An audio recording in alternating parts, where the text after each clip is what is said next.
Hi everyone!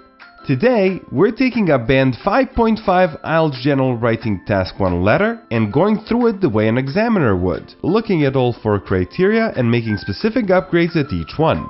The 4 official criteria are task achievement, coherence and cohesion, vocabulary, and grammar. Let's get started. Here's our task. It's an informal invitation letter to a friend. Now here's a typical Band 5.5 attempt. Take a moment to read it. It covers the task, but there are some real issues holding it back. Can you spot them? To get the most out of this video, I suggest you pause it and rewrite the letter with all the changes you would make to get a Band 7 or higher. After that, you can see if we have similar ideas. Okay, let's go through it criterion by criterion. For task achievement, the tone needs to be warm, enthusiastic, and personal. Remember, this is a letter to a close friend. I'm writing because we are organizing a farewell party for Tom. It sounds like a work email, not a message to a friend. Our upgrade is much warmer, much more personal, and it now adds a specific detail about why Tom is leaving, which makes the send-off feel more real. Now look further down. The bullet point about what to bring is covered, but only just. Maybe a food or some drinks, anything would be great. That's vague. A Band 7 writer is specific and enthusiastic, even about small details. Next, coherence and cohesion. Look at this sentence. The party will be on Friday at 7 o'clock in the night at my house. The address is 45 Oak Street and it's not difficult to find. That's 3 separate pieces of information, time, venue, and directions crammed into one sentence with commas doing all the work. Examiners call this faulty cohesion within sentences. It's one of the clearest Band 5 markers in writing. Now here we have one clean, well-structured sentence. Notice also the referencing issues in this paragraph. It is not difficult to find. Find what exactly? The house? The street? The reader has to go back. Then, both are fine. Both what? The car and the bus, yes, but the reader has to go back to confirm it. This is what examiners call faulty referencing, when pronouns and substitute words don't really point to what they're replacing.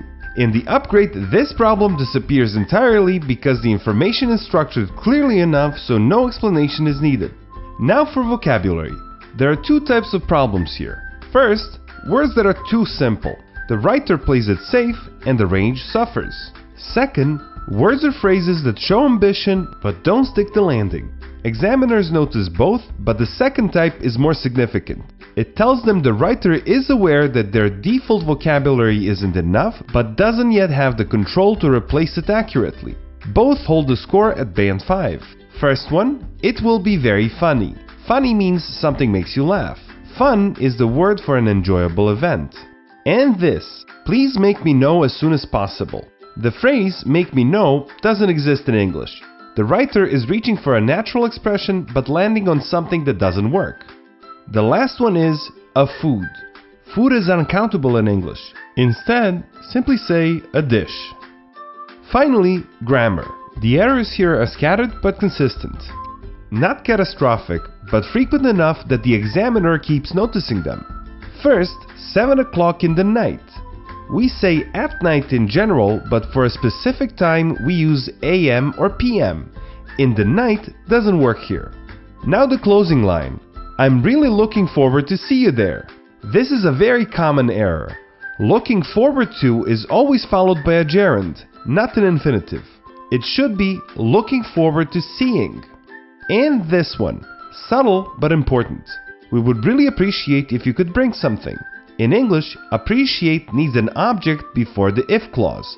The correct form is, we would really appreciate it if you could. Without it, the sentence is grammatically incomplete. Now, let's look at the difference.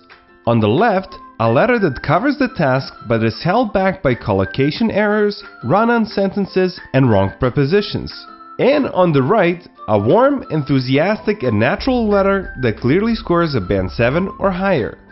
If you want to practice something like this live and not just watch it, my bi-weekly webinars are where that happens. The link to subscribe is in the bio and the next one is coming up soon. Thanks for watching and see you there. Bye!